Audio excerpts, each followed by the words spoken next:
প্রিয় দর্শক, আমরা বেশ কয়েকটি তথ্য নিয়ে আপনাদের সামনে হাজির হয়েছি। এর আগে আমরা ভিডিওতে বিভিন্ন তথ্য আপনাদেরকে দিয়েছিলাম। চেষ্টা করেছি আমরা বাংলাদেশ থেকে বিভিন্নভাবে আমাদের প্রতিনিধির মাধ্যমে তথ্য সংগ্রহ করার।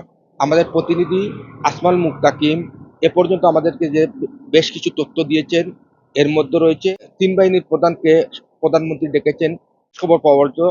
তিনি তাদের সাথে বৈঠক করছেন। এছাড়াও বাংলাদেশের কারফিউ সময়সীমা বাড়ানো হয়েছে। রবিবার ৩টা পর্যন্ত কারফিউ বলবৎ থাকবে।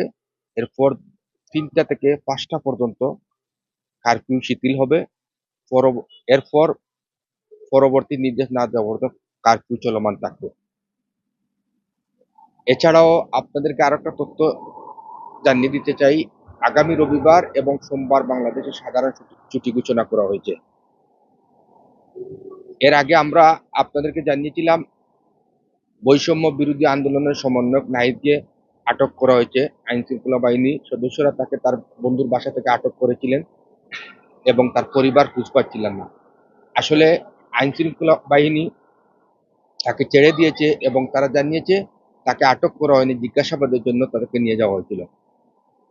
এছাড়াও সারা দেশে কারফিউ প্রত্যাহার এবং সেনাবাহিনীকে বিতর্কিত না করার দাবি জানিয়েছেন বিএনপি। দলটির মহাসচিব মির্জা ফখরুল ইসলাম আলমগীর এক বিবৃতিতে দাবি জানিয়েছেন। দলের চেয়ারপারসনের প্রেস উইং বিবিসি বাংলাকে এই তথ্য নিশ্চিত করেছেন। বিবৃতিতে মির্জা ফখরুল ইসলাম আলমগীর সরকারের পদত্যাগের দাবিতে কোটা সংস্কার এবং রাষ্ট্র সংস্কারের চলমান আন্দোলনে বেগবান করার জন্য দেশবাসীর প্রতি আহ্বান জানিয়েছেন। এছাড়াও আমরা জানিয়েছিলাম যে আপনাদেরকে যে গতকাল বলতে বাংলাদেশের গতকাল, আমাদের যদিও লন্ডন টাইম এখনো রাত হয়নি, শনিবার বাংলাদেশ সারা দেশে 25 জনের মতো নিহত হয়েছেন। এর মধ্যে 2 জন পুলিশ নিহত হয়েছেন বলে আমরা জানতে পেরেছি। এছাড়া কোটা বিরোধী এবং সরকার দলীয় লোক রয়েছেন, যদিও নিশ্চিত হওয়া যায়নি পুরোটা। নেট কানেক্টেড বিচ্ছিন্ন রয়েছে বিশ্বের সাথে। বাংলাদেশে যে এই সংযোগ না থাকার কারণে এবং বাংলাদেশের মানুষের সাথে বাংলাদেশের মানুষের সংযোগ না থাকার কারণে আসল সঠিক তথ্যগুলা আপনাদের কাছে উপস্থাপন করা বা সংবাদ মাধ্যম এই তথ্য উদ্ঘাটন করা সম্ভব হচ্ছে না।